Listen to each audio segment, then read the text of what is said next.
বাংলাদেশের বিভিন্ন সীমান্ত দিয়ে এখনও পুশিনের চেষ্টা অব্যাহত রেখেছে বিএসএফ। সবশেষ ঝিনাইদহের মহেশপুর সীমান্তে কয়েকজনকে বাংলাদেশের ঠেলে দেওয়ার চেষ্টা করা হয়েছে বলে অভিযোগ উঠেছে। তবে স্থানীয় বাসিন্দাদের তৎপরতা এবং বিজেপির দ্রুত পদক্ষেপে সেই চেষ্টা ব্যর্থ হয়ে যায়। স্থানীয়রা জানিয়েছেন, গভীর রাতে 4 থেকে 6 জনের একটি দলকে গাড়িতে করে সীমান্তের কাছে এনে কাঁটাতারের এপারে পাঠানোর চেষ্টা করা হয়। বিষয়টি টের পেয়ে সীমান্তবর্তী এলাকার মানুষ দ্রুত জড়ো হয়ে বিজেপিকে খবর দেয়। পরে বিজেপির সদস্য ও স্থানীয় জনতার কঠোর অবস্থানের মুখে অনুপ্রবেশের চেষ্টা ব্যর্থ হয়। এই ঘটনার পর সীমান্ত জুড়ে নিরাপত্তা আরও জোরদার করা হয়েছে। বিজেপি জানিয়েছে, টহল ও গোয়েন্দা নজরদারি বাড়ানো হয়েছে। পাশাপাশি যে কোনো ধরনের অবৈধ অনুপ্রবেশ ঠেকাতে বাহিনীর সর্বোচ্চ সতর্ক অবস্থানে রয়েছে। আকাশে মেঘের আনাগোনা আর বৃষ্টির শব্দে আজ আষাঢ়ের প্রথম দিন স্বাগত জানাচ্ছে বর্ষা ঋতুকে। গ্রীষ্মের দাবদাহ শেষে কালো মেঘে ঢাকা আকাশ যেন বাঙালির জীবনে নিয়ে এসেছে স্বস্তির শীতল ছায়া। বৃষ্টি ভেজা মাটি, কদম ফুলের সৌরভ আর সবুজের বিস্তারে প্রকৃতি আজ হয়ে উঠেছে আরও জীবন্ত ও মনোরম। শহর থেকে গ্রাম, সবখানেই বর্ষা যেন এক নতুন অনুভূতির নাম। এমনই বর্ষার আবহে রাজধানীর রবীন্দ্র সরোবরে অনুষ্ঠিত হয়েছে উদীচী শিল্পগোষ্ঠীর আয়োজনে বর্ষা উৎসব। সঙ্গীত, নৃত্য ও আবৃত্তির মাধ্যমে শিল্পীরা তুলে ধরেন বাংলা প্রকৃতি ও সাংস্কৃতিক বৈচিত্র্য। আয়োজকরা জানান, বর্ষার সৌন্দর্য ও ঐতিহ্যকে নতুনভাবে তুলে ধরা এবং নতুন প্রজন্মের কাছে বাংলার সাংস্কৃতিক আবহ পৌঁছে দেয়াই এই আয়োজনের মূল উদ্দেশ্য। সাধারণ মানুষের স্বস্তি নিশ্চিত না হলে কোনো পুনরুদ্ধার পরিকল্পনাই সফল হবে না বলে মন্তব্য করেছেন নাগরিক প্ল্যাটফর্মের আহ্বায়ক ও সিপিডির সম্মানীয় ফেলো ডক্টর দেবপ্রিয় ভট্টাচার্য। তিনি বলেন, নতুন বাজেটের সাফল্য নির্ভর করবে মানুষের খাদ্য ব্যয় কমা, প্রকৃত আয় বৃদ্ধি এবং কর্মসংস্থান সৃষ্টির ওপর। আজ রাজধানীতে নাগরিক প্ল্যাটফর্ম আয়োজিত আলোচনা সভায় তিনি এসব কথা বলেন। ডক্টর দেবপ্রিয় ভট্টাচার্য বলেন, শুধু জিডিপি প্রবৃদ্ধি অর্জনই উন্নয়নের প্রকৃত মানদণ্ড হতে পারে না, বরং সাধারণ মানুষের জীবনমান উন্নয়নই হওয়া উচিত আসল পরিমাপক। তিনি আরও বলেন, কৃষি, ক্ষুদ্র ও মাঝারি শিল্প, তৈরি পোশাক খাত এবং আধুনিক সেবা খাতে পর্যাপ্ত কর্মসংস্থান সৃষ্টি না হলে প্রবৃদ্ধির সুফল সাধারণ মানুষের কাছে পৌঁছাবে না। বর্তমানে মূল্যস্ফীতি মজুরি বৃদ্ধির চেয়ে বেশি হওয়ায় মানুষের প্রকৃত আয় কমে যাচ্ছে এবং জীবনমাত্রার ব্যয় বাড়ছে বলেও উল্লেখ করেন তিনি। দিল্লিতে রাষ্ট্রীয় সফর বাতিল করে দেশে ফিরেছেন প্রধানমন্ত্রীর তথ্য উপদেষ্টা ডক্টর জাহিদুর রহমান। এর আগে গতকাল দিল্লিতে অনুষ্ঠিতব্য ইন্ডিয়ান ওশান রিম অ্যাসোসিয়েশনের কর্মকর্তাদের বৈঠকে অংশ নিতে গিয়ে ডক্টর জাহিদুর রহমান বিমানবন্দরে প্রবেশে জটিলতার মুখে পড়েন। কূটনৈতিক পত্র দিয়ে আগাম অবহিত করা সত্ত্বেও রোববার সন্ধ্যায় দিল্লির ইন্দিরা গান্ধী আন্তর্জাতিক বিমানবন্দরে পৌঁছালে ভারতের ইমিগ্রেশন কর্তৃপক্ষ তাকে প্রায় 2.5 ঘন্টার অপেক্ষায় রাখে বলে জানা গেছে। পরে উচ্চ মহলের নির্দেশে প্রবেশের অনুমতি দেয়া হলেও শেষ পর্যন্ত তিনি দিল্লিতে প্রবেশ না করে সফর বাতিলের সিদ্ধান্ত নেন। জানা গেছে, ওই বৈঠকে বাংলাদেশ প্রতিনিধি দলের নেতৃত্ব দেওয়ার কথা ছিল তার। বিষয়টি ঘিরে কূটনৈতিক অঙ্গনে নতুন আলোচনা শুরু হয়েছে এবং ঢাকা দিল্লির সম্পর্কের বর্তমান অবস্থা নিয়েও প্রশ্ন উঠছে। সংশ্লিষ্ট সূত্রগুলো বিষয়টিকে রহস্যজনক হিসেবে উল্লেখ করলেও আনুষ্ঠানিকভাবে দুই দেশের পক্ষ থেকে এ বিষয়ে বিস্তারিত কোনো ব্যাখ্যা পাওয়া যায়নি। বিদেশি বিনিয়োগ আকর্ষণ, রপ্তানি আয় বৃদ্ধি এবং নতুন কর্মসংস্থান সৃষ্টির লক্ষ্যে দেশের 5 জেলায় নতুন শিল্পায়ন উদ্যোগ গ্রহণ করেছে সরকার। এর আওতায় বরিশাল ও লালমনিরহাটের নতুন রপ্তানি প্রক্রিয়াকরণ অঞ্চল বা ইপিজেড এবং গাজীপুর, বরগুনা ও পিরোজপুরে অর্থনৈতিক অঞ্চল স্থাপনের সিদ্ধান্ত নেওয়া হয়েছে। মন্ত্রিপরিষদ বিভাগ ইতোমধ্যে এ সংক্রান্ত প্রয়োজনীয় কার্যক্রম বাস্তবায়নের জন্য প্রধানমন্ত্রীর কার্যালয় ও সংশ্লিষ্ট দপ্তরগুলোতে নির্দেশনা পাঠিয়েছে। জেলা প্রশাসক সম্মেলনে উত্থাপিত বিভিন্ন উন্নয়ন প্রস্তাব পর্যালোচনার উপর এসব উদ্যোগকে স্বল্প, মধ্য ও দীর্ঘমেয়াদী পরিকল্পনার আওতায় বাস্তবায়নের সিদ্ধান্ত নেওয়া হয়।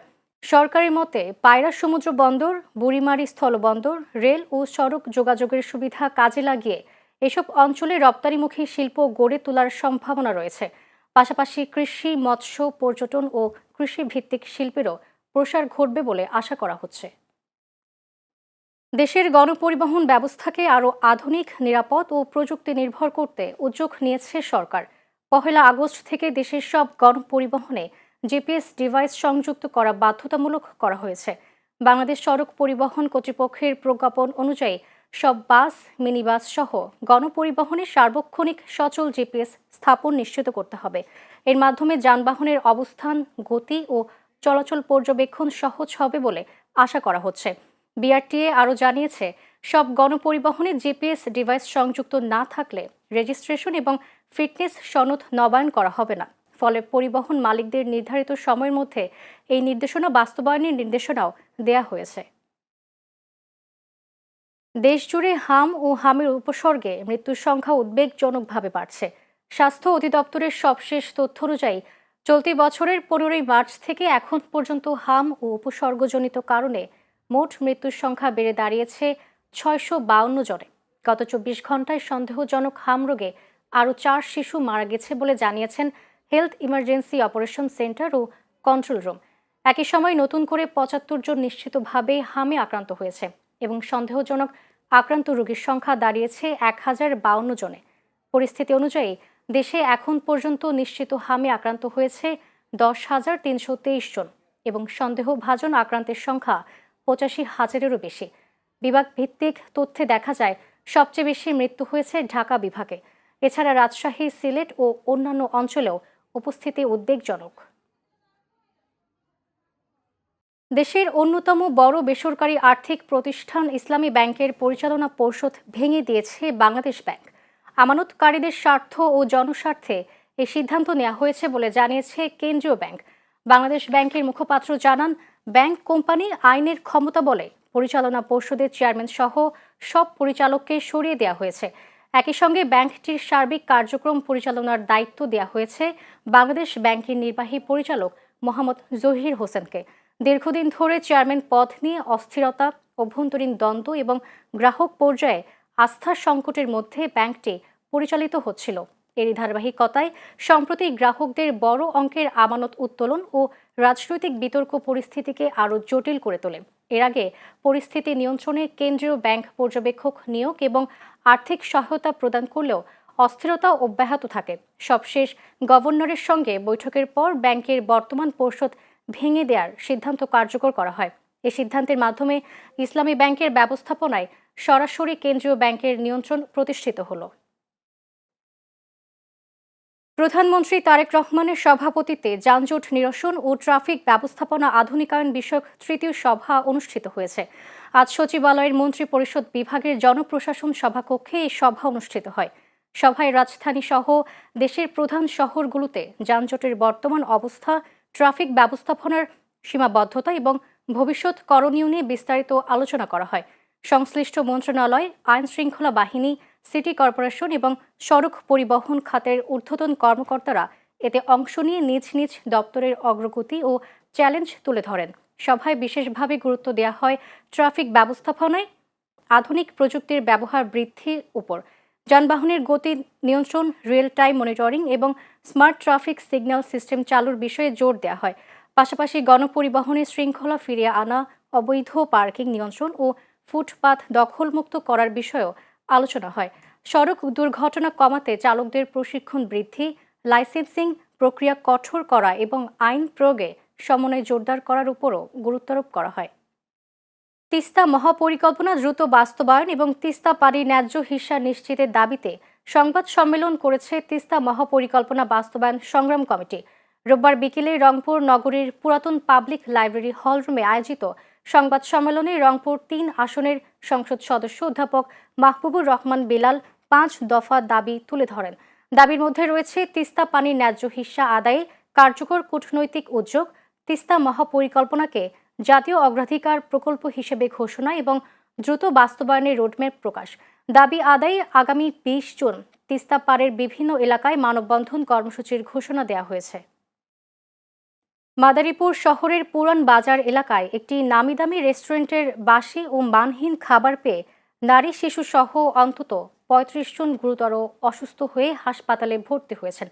এ ঘটনায় অভিযান চালিয়ে নগদ 1 লক্ষ টাকা জরিমানা করেছে ভ্রাম্যমাণ আদালত। রোববার বিকেলে মাদারীপুর জেলা প্রশাসনের ভ্রাম্যমাণ আদালত এই অভিযান পরিচালনা করেন। অভিযানটি নেতৃত্ব দেন জেলা প্রশাসনের ভ্রাম্যমাণ আদালত সহকারী কমিশনার আল মঈন শিকদার। এ সময় উপস্থিত ছিলেন সদর উপজেলার ইউএনও ওয়াদিয়া শাবাব, ভোক্তা অধিকার সহ অন্যান্যরা। একই সাথে ফ্রিজ ও রান্নাঘরে থাকা বিপুল পরিমাণ মানহীন, বাসি ও পচা খাবার জব্দ করে সবার সামনে বিনষ্ট করা হয়। বিশ্বকাপ ফুটবলের উন্মাদনা শুরু হলেই বদলে যায় কিশোরগঞ্জের করিমগঞ্জ উপজেলার চরপাড়া গ্রামের চিত্র। চারদিকে উঠতে থাকে ব্রাজিলের পতাকা। বাড়িঘর, দোকানপাট, গাছপালা ও বিভিন্ন স্থাপনায় ছড়িয়ে পড়ে হলুদ সবুজের রং। যেন বাংলাদেশের মাটিতেই গড়ে উঠেছে ব্রাজিলের এক খণ্ড জনপদ। দীর্ঘদিন ধরে এই এলাকায় ব্রাজিল সমর্থকদের সংখ্যাধিক্যের কারণে চরপাড়া গ্রাম পরিচিতি পেয়েছে ব্রাজিল মোড় বা ব্রাজিল গ্রাম নামে। স্থানীয়দের পাশাপাশি দূর দূরান্তের মানুষও এখন এই নামেই এলাকাটিকে চিনে। বিশ্বকাপ ঘিরে ব্রাজিল সমর্থকদের মধ্যে দেখা যায় বাড়তি উৎসাহ ও উদ্দীপনা। রাস্তার দুই পাশে টাঙানো হয় অসংখ্য পতাকা, তৈরি করা হয় বিভিন্ন প্রতীকী স্থাপনা এবং সমর্থকদের মিলনস্থল। স্থানীয়দের মতে ফুটবলের প্রতি ভালোবাসা থেকেই বছরের পর বছর ধরে চলে আসছে আয়োজন। তাই বিশ্বকাপের মৌসুমে চরপাড়া গ্রাম হয়ে ওঠে সবার কাছে পরিচিতি ব্রাজিল মোড়। রাজশাহীতে বর্ণাঢ্য আয়োজনের মধ্য দিয়ে পালিত হয়েছে বিশ্বকবি রবীন্দ্রনাথ ঠাকুর ও জাতীয় কবি কাজী নজরুল ইসলামের জন্মজয়ন্তী। রোববার রাতে রাজশাহী জেলা শিল্পকলা একাডেমি মিলনায়তনে আয়োজিত এই অনুষ্ঠানে বিভিন্ন বয়সী শিল্পীরা রবীন্দ্র ও নজরুল সঙ্গীতের পাশাপাশি মনোমুগ্ধকর নৃত্য পরিবেশন করেন, যা দর্শকদের মুগ্ধ করে। রাজশাহী নৃত্যশিল্পী ঐক্য জোটের উদ্যোগে আয়োজিত এই অনুষ্ঠানে স্থানীয় বিভিন্ন সাংস্কৃতিক সংগঠনের শিল্পীরা অংশ নেন। অনুষ্ঠানে প্রধান অতিথি হিসেবে উপস্থিত ছিলেন বাংলাদেশে নিযুক্ত ভারতের সহকারী হাই কমিশনার মনোজ কুমার। তিনি বলেন, বাংলার মাটি, সংস্কৃতি ও প্রতিভার উর্বর ভূমি, যেখানে রবীন্দ্র নজরুলের মতো মহিরু জন্ম নিয়েছেন, যাদের সৃষ্টিতে মানবতা ও প্রতিবাদের বার্তা ফুটে উঠেছে। আয়োজনে স্থানীয় সংস্কৃতি অঙ্গনের ব্যক্তিরাও উপস্থিত ছিলেন। জাতীয়তাবাদী শ্রমিক দল চট্টগ্রাম মহানগর শাখার ব্যবস্থাপনায় শহীদ প্রেসিডেন্ট জিয়াউর রহমানের ৪৫তম শাহাদাত বার্ষিকী উপলক্ষে আলোচনা সভা ও ঈদ পুনর্মিলনী অনুষ্ঠিত হয়েছে।